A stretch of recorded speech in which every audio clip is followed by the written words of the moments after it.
Well, here we are in Japan, and today is the 30th of May.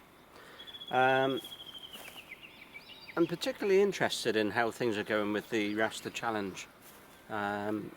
If any of you can remember the last event we did back, I think it was about 4 or 5 years ago, I'm sure you'll be very much of the opinion that these fish are quite a level higher than those fish were in terms of quality, potential, everything really all round. But what I'm particularly interested really in seeing now is people's choices that they're making for their list of number 1 to number 30 in their desired fish for the draw, which will be next week.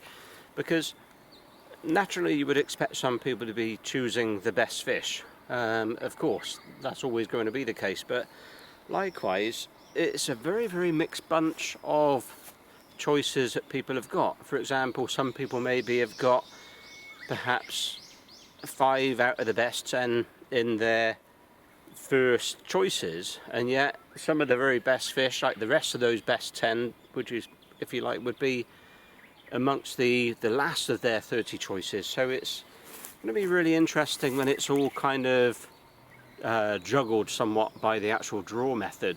It'll be very interesting. I think with the way that it's all going to pan out, I think everyone's going to be happy really with what they'll get from their choices. I certainly don't think anyone will end up with a fish that they don't want, apart from whoever the lucky Rasta mod is, or should I say unlucky Rasta mod.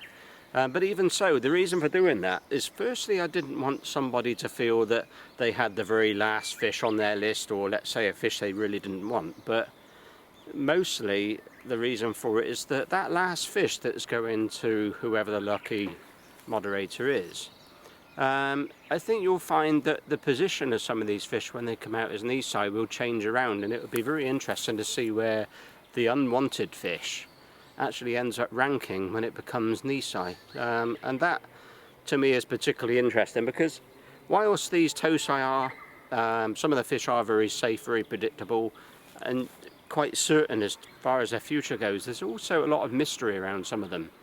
And that side of it, I think, is what makes it most interesting, is that you'll find that some of those fish that maybe you would put at the bottom of your list because you'll kind of find it hard to understand how it's going to work out, some of those will improve dramatically and change dramatically, and that I think is going to be particularly nice to see how it all pans out. The phone's actually ringing in the back pocket. I don't know who that is, but bear with me 2 seconds and I will come back. Take 2. So yeah, as I was saying, I think it's going to be a very interesting one. I think at the moment, at the time of making this video, if everyone that has said they're taking a ticket actually commits to it, there will probably be one spare one. So 29 out of the 30 ones have potentially all sold. So be interesting to see how that all works out, and it'll be like I say, very, very interesting to see what these fish are like as Nisai. These fish, by the way, as of yesterday, all went into the mud pond. So the next time you will see those will be in autumn time, probably from, I would say, middle to end of October, maybe a little bit after that. I think in Matsue's case, they won't be doing any harvesting until quite late in this year. But as far as the other breeders are concerned, I would imagine you'll be looking around the sort of 2nd, 3rd week of October that hopefully we'll get to see these fish again.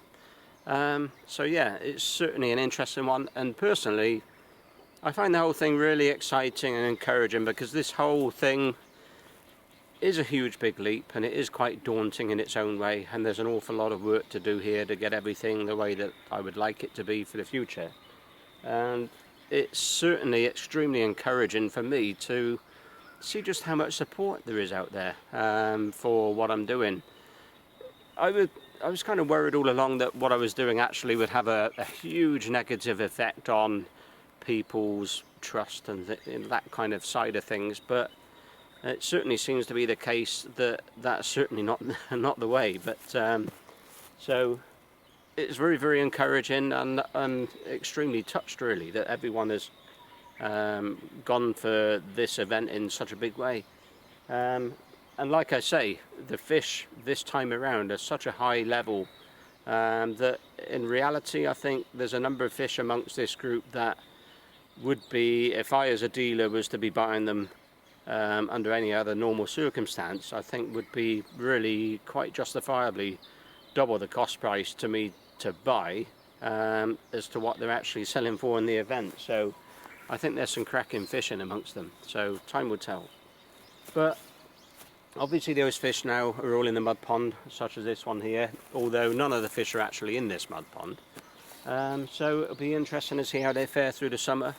Rainy season is just around the corner, so in the next couple of weeks you'll see an awful lot of rain in this area, well, in Japan in general, and then you'll find that in July the rainy season will pass, and that's when the real summer starts. So what you'll actually find is that during the next week or two the fish will actually grow. They'll start doing pretty well in the mud ponds.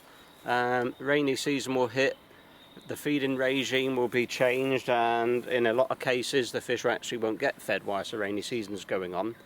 And then at the end of it all, once the proper summer starts, essentially the fish have got about 3 months worth of really good, strong, solid growth through until harvest time. So you'll find really the sort of second half really of July, and then August, September and first half of October is the time frame where the fish will put on most of their size. So it's in that sort of 3 month span you'll find the fish running from, let's say, toe size of 40 cm through until 50-55 cm in just that 3 month time frame. So the growth rate is going to be particularly strong in that period. Now, another thing that happens in rainy season, the water chemistry changes an awful lot, and that can make the fish kind of go off condition somewhat, but this is all par for the course in Japan. It's always the way.